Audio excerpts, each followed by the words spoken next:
tại bóng ôn lọp lưu vì một conជំbài mi đại tế Facebook, Twitter, LinkedIn, Google+, YouTube, Instagram, Line,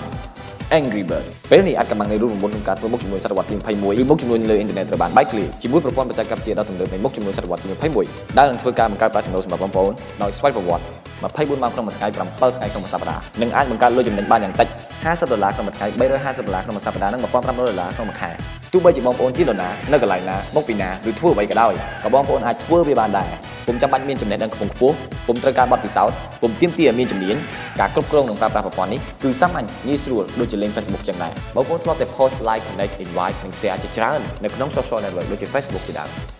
ប៉ុន្តែបងប្អូនមិនទទួលបានអ្វីទាំងអស់ពេលនេះបងប្អូននឹងទទួលបានប្រាក់ចំណូលវិញម្ដងពីការ post like connect invite និង share ហើយប្រសិនបើមិត្តភ័ក្តិរបស់បងប្អូន like និង share ទៀតនោះបងប្អូននឹងទទួលបានប្រាក់ចំណូលបន្ថែមទៀតនិងបន្ថែមទៀត24ម៉ោងក្នុងមួយថ្ងៃ7ថ្ងៃក្នុងមួយសប្តាហ៍ពុំត្រូវការបទពិសោធន៍នេះទេជាមួយនឹងប្រព័ន្ធបច្ចេកវិទ្យាថ្មីបងប្អូននឹងទទួលបានបទពិសោធន៍បង្កើតប្រាក់ចំណូលពី computer, laptop, iPad និងទូរស័ព្ទ smartphone របស់បងប្អូនតែម្ដងហើយនេះគេហៅថាភាពជោគជ័យសម័យបច្ចេកវិទ្យាថ្មី 3.0 នៅទីបំផុតសេរីភាពផ្នែកហិរញ្ញវត្ថុពេលវេលានិងក្តីសុបិនរបស់បងប្អូនបានក្លាយជាការពិតហើយដូច្នេះចាប់យកឱកាសនេះហើយប្រែខ្លួនបងប្អូនក្លាយជាម្ចាស់ប្រព័ន្ធមុខជាមួយសតវត្សទី21នេះប្រៀបដូចជា Facebook, Twitter, YouTube និង Line ជាដើម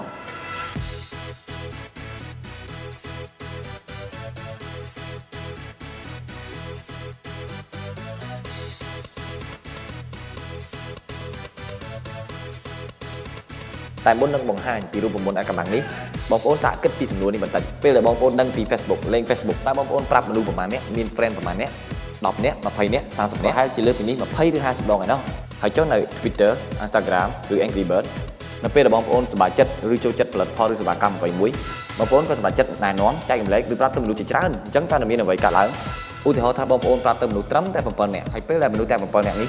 ក្នុងម្នាក់ប្រាប់ទៅមនុស្សត្រឹមតែ7នាក់ទៀតហើយបន្តបែបនេះ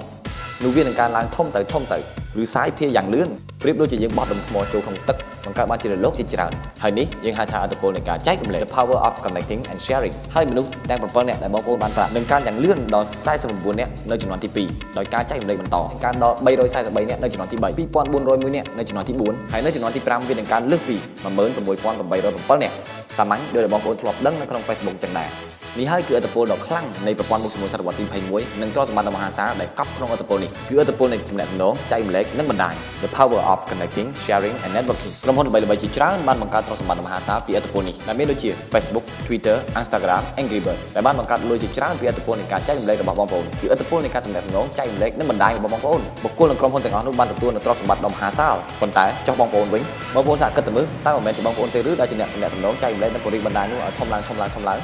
គឺបងប្អូនអញ្ចឹងបងប្អូនគួរតែទទួលបានចំណែកណាមួយពីការនាំអតិថិជនឬមនុស្សជាច្រើនទៅឲ្យក្រុមហ៊ុនទាំងនោះបងប្អូនសាកសម័យមើលតើមានអ្វីកើតឡើងប្រសិនបើហ្គេមដូចជា Angry Bird ផ្ដល់ឲ្យបងប្អូនត្រឹមតែ50សេនឬ$1រាល់ពេលមានការ download ហ្គេមនេះអញ្ចឹងបងប្អូនសាកគិតទៅមើលតើបងប្អូននឹងទទួលបានលុយច្រើនប៉ុណ្ណាដែលគ្រាន់តែចែករំលែកនិងប្រាប់ទៅមនុស្សជាច្រើនពីហ្គេមមួយនេះហើយនេះគ្រាន់តែជាហ្គេមមួយប៉ុណ្ណោះបងប្អូនសាកគិតទៅមើលនឹងមានផលិតផលជាច្រើនទៀតប៉ុន្តែជាទូទៅបងប្អូនកំពុងធ្វើការទំនាក់ទំនងចែករំលែកផ្សព្វផ្សាយនិងធ្វើទីផ្សារជាច្រើនដែលមិនដឹងខ្លួនសម្រាប់ក្រុមហ៊ុនទាំងនោះហើយក្រុមហ៊ុនទាំងនោះបង្កើតបានលុយជាច្រើនប៉ុន្តែបងប្អូនពុំទទួលបានអ្វីទាំងអស់